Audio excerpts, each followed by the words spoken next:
Hey guys, welcome to another film review. This one about Jackie, the movie about Jacqueline Onassis, just right after and during actually the assassination of President JFK or John F. Kennedy. It was a really interesting biopic because it isn't the typical one when you have like this linear way of speaking about the person you're portraying. Normally they are very chronological, you know. From this moment to the other moment, and that's the movie, and it's pretty straightforward. And with Jackie, it isn't very straightforward at all. I like actually how it is made because you actually have two main like moments that frame the whole frame the whole like event of the assassination, and the assassination of course through the eyes of Jackie, and not only Jacqueline Kennedy, sorry, the first lady, but also the woman, the mother, the person basically, and yeah, the single woman actually, because at one moment she says something really revealing, and it is that I have something like I have become a Kennedy. So she has stopped being herself, and she's now like part of her husband's family, but not in a good way. It doesn't really sound good at all, and she seems to have had a really rough relationship with her husband's brother, Robert Kennedy, who was later killed also at the late 60s, I think that was, maybe early 70s, but he was assassinated too, and as you may know, she died of lung cancer. She was a heavy smoker, and it's very interesting, the portrayal done by Natalie Portman, because she actually nailed perfectly the accent of Jacqueline Kennedy, because she, as I said, she was a very heavy smoker, and she normally had a voice that was very raspy, not very appealing to hear. And people, I mean, before her and during the presidential election, you know, the campaign and everything, people advise her to like soften her voice in order to be like the perfect housewife, basically, and for people to not only fall in love with her husband, which they did, but also with her, and they did also. I mean, it's beautiful. It's kind of beautiful actually. At the end of the movie, she's leaving the White House finally, and she looks out the window of her limo or her car, and she sees that in this store, like fashion store, all the models or the mannequins, I don't know how to say that properly in English. I mean, everything has her style. All the clothes are her style. The jacket she wore during the assassination, actually, and all her like signature dresses are like there in for people to buy. So it's really, she realized, because she was earlier in the film she was telling Robert, I think, what has my husband done? He really didn't do anything. He didn't really leave a mark. And actually Robert and her are kind of agreeing on that. I mean, she doesn't say much, but you can say that she agrees with him that JFK didn't really do that much because he was killed so fast. So he didn't do anything for civil rights or the space program. I mean, a little bit. So it was really telling of her story actually, because everything was cut off, and not even her, she couldn't do anything, and actually the only thing that they left was her fashion statements, if you will. I mean, which is really shallow, but it's really interesting that did last. And actually Jacqueline Kennedy is one of the most famous, if not the most famous, first lady ever of the United States, to be honest. I mean, when you say first lady of the United States, I will think about Jacqueline Kennedy, maybe Michelle Obama, because she's the recent one. I mean, let's not count Melania Trump, and I don't know, Betty Ford maybe, and that's it. I mean, the other ones you kind of have to remember a little bit harder, but she's the big one. I mean, in that, and that's why the biopic is so interesting, because it's the life of someone we think we know, but we really didn't know her. We really didn't know how hard and how harsh she was. She was I mean, the one of the frames the movies put into is an interview some guy, I don't know if he's from a magazine or a newspaper, one of those two, and she actually tells him when he enters the house that she's going to be editing whatever she's going whatever he's going to write, she's going to edit it in order for him not to print something that she doesn't want to, be released into the public. And it's very funny because she tells, for example, all the details of the assassination, how pieces of his skull, of JFK's skull, landed on her dress and on the car, and how she tried to pull his head together, basically. And after she tells this and she cries, she tells the guy, like straight in the eye, don't print that.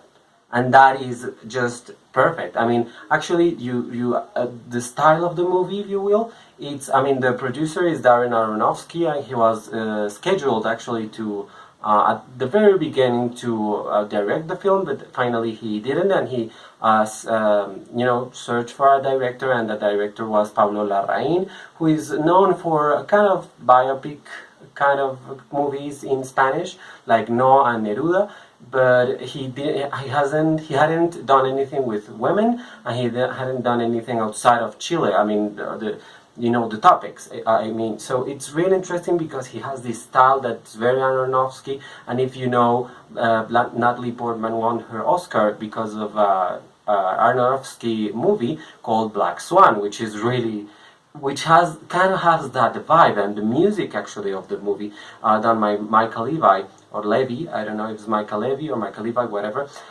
She does a great thing with the score, and this tension and this like you don't feel you feel uneasy at every single moment because they wanted to reflect how she feels in the movie, and it's really well done. I mean, the music is so integral to the whole story, and I'm happy that they found a way to match them, and also like the tones of the colors of the production design, the clothes, everything. It's so well done. The cinematography is really like close-ups. I mean, it's really annoying at some points. It's really like very restrictive. So I don't really know what I was saying because my stupid camera just cut off my video because it's a piece of shit. Basically, sorry for the off-topic, but this is really annoying.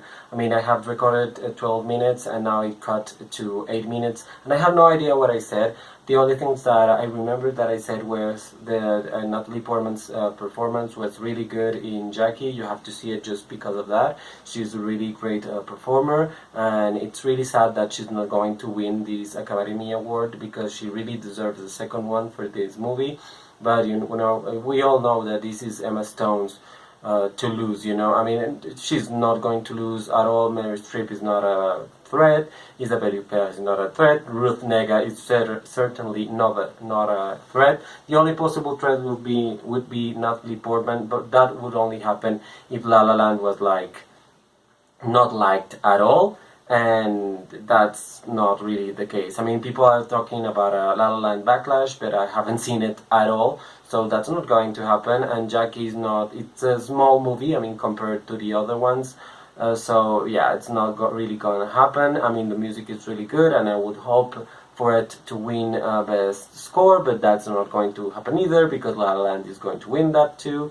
And what else? It has costume design, and I don't really think that La La Land is worth that award, but the other movies are a little bit they're a little bit more showy, if you will. So I don't know if maybe will be the one that Jackie could win. I mean, it's an interesting costume design because it's an iconic costume design, so it's really great to see like the take of Madeleine Fontaine on this wardrobe. So it's really interesting. So yes, I would recommend the movie just because of that, a bit just because of her performance. It's really well structured. I mean, the screenplay is really interesting, and I really like Pablo Larraín's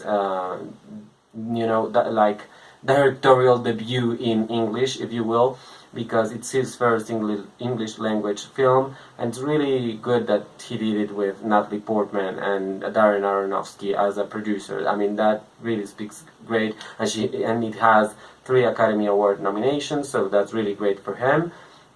And yeah, just go and see this movie if it's playing around you, or when it comes out in digital format or Blu-ray or whatever, you should definitely see it if you want a different kind of biopic, because it's really different from the normal biopics you see, but it's really interesting altogether, and it's really short. It's an hour and a half, and all the other movies this year are like 2 hours, 2 hours 15 minutes, which is just ridiculous. I mean, I told you in my Manchester by the Sea review that I really loved that movie, but it's too damn long. I mean, I saw it again yesterday, and it's too fucking long. I mean, it's too long. It's really good, but it's too long. La La Land, too long. Moonlight, too long. I mean, they're all too long, and they could have cut. I mean, now that I think, they all could have cut like like some parts, and it would have been under 2 hours, and that's just the way a drama movie should be. I mean, a drama movie, 3 hours, like The Lord of the Rings,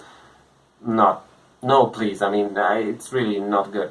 So that's my personal opinion. So yeah, just go and see this movie, and please watch I mean, and thank you for watching this review, which got really confusing in these last minutes, but you know, whatever, this is what it is.